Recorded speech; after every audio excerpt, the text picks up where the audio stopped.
For quite a while now, I rarely saw this champion anywhere. No pics, no videos, nothing.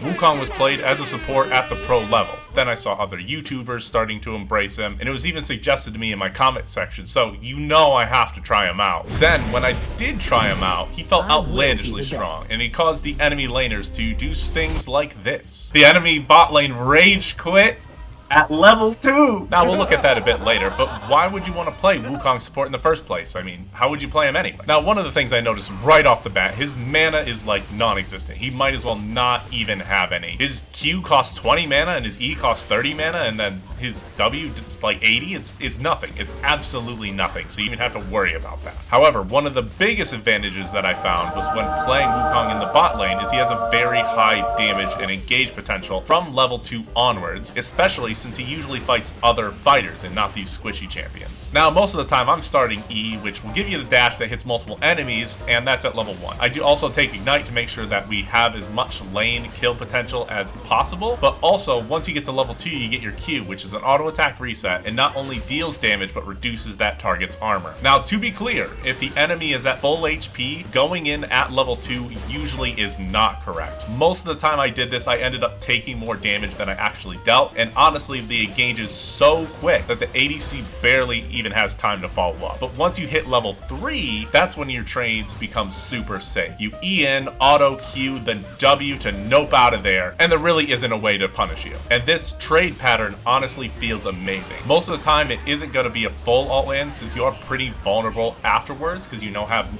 no escape.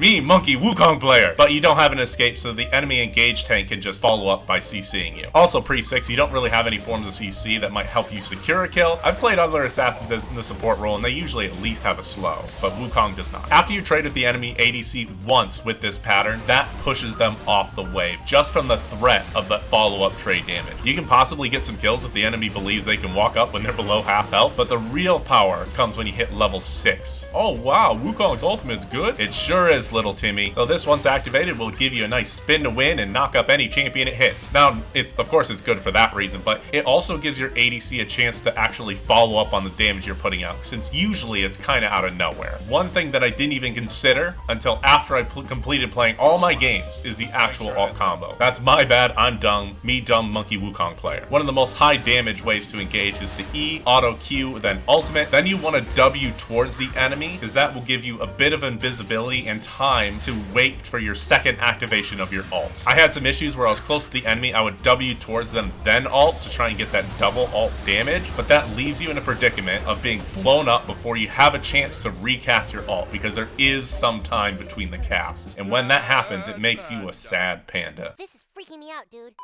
Now, Wukong in the later portions of the game is still an extremely powerful engage tool, especially since he has the ability to knock up everyone on the enemy team twice. How often is that going to happen? Probably, well, mostly never. But hey, it's still cool. Now, unlike Wukong in other roles, you're not going to side lane. You want to try and group up with someone and your team so that you can have a nice, clean engage. Now, for the runes, I really did optimize for the early game. You can take things like Conquer. However, I took Electrocute to make sure that my early level 3 trades are going to half health the enemy every time. Sudden impact for more lethality on that dash. Honestly, you could probably take any of the last 3, but then last I took Ultimate Hunters for more spin to wins. Then for the secondary chi, I took Triumph for that juicy healing and Coup de Grace for that execute. And on reflection, I probably should have taken Bone Plating and Overgrowth for more survivability. For items, I do love me some Blood Song, but I don't think that's right for Wukong. He has other Sheen items that he can buy that are great on him, and I actually prefer giving him the survivability because it stops a lot of the retaliation damage on your engages, especially during team fights. Then after that, just build some fighter Wukong thing. Now, if you're liking these off-meta support videos or off-meta in general, consider subscribing. It really does help a lot. Like the video to help with the almighty YouTube algorithm, and comment below what you think of this pick. And that's it, we did it! We're in the game, and I'm not too try-hard, so I'm gonna start building this map first. Plus, the door and item interaction is going away soon. Now, the game that we're gonna look at is what I believe to be the most ideal type of ADC for Wukong. Callista has the ability to throw you at people and knock them up, then you knock them up with your ult again, and there's no counterplay. But other mega engage ADCs like Samira or even Sivir, I think, would thrive with this pick. Now, one more thing, I know this may be a weird game because we don't pop off getting kills left and right with Wukong, but I think this is a pretty ideal Wukong game. We feed the ADC really well, We help support our team, helping get more kills, and we're at almost every objective that we could possibly be there for. I know, right? A support being a support.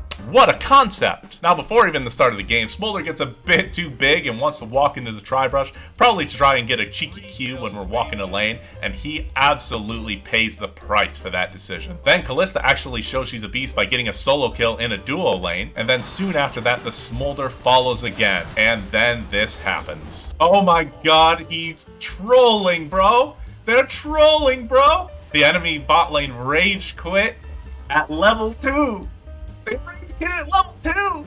Now, we stay bot, and I know what you might be saying. I should have followed the enemy laners to allow the other lanes a chance since bot lane abandoned. However, instead, I want to take the extra time so I can free Callista from this lane. It worked out in this game, but I'm not sure if that's the right decision. Let me know in the comments below. But before we actually freed her, the enemy Katarina tried to cover, but it's far too late for that. We're already beyond fighting. Then after her death, she gets up on the lane, and we just take that tower. Now after that, Smolder and Talia are kind of sitting top lane in a 3v1 lane. I know it's not great for our top laner, but that's when we head up there. We head up to assist, and Maokai cannot get away.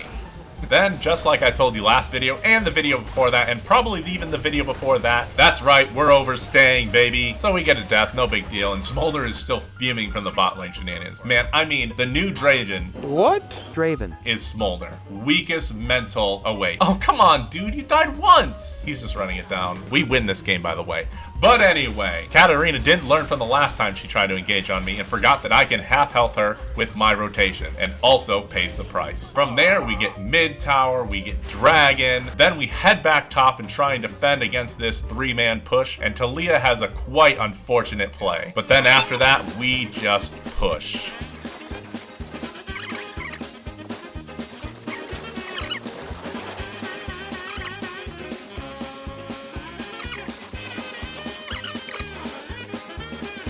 And that's it, we did it! We won the game, and if you enjoyed this video, check out this other one where we're a tree that makes sure no one dies. Talk to you later!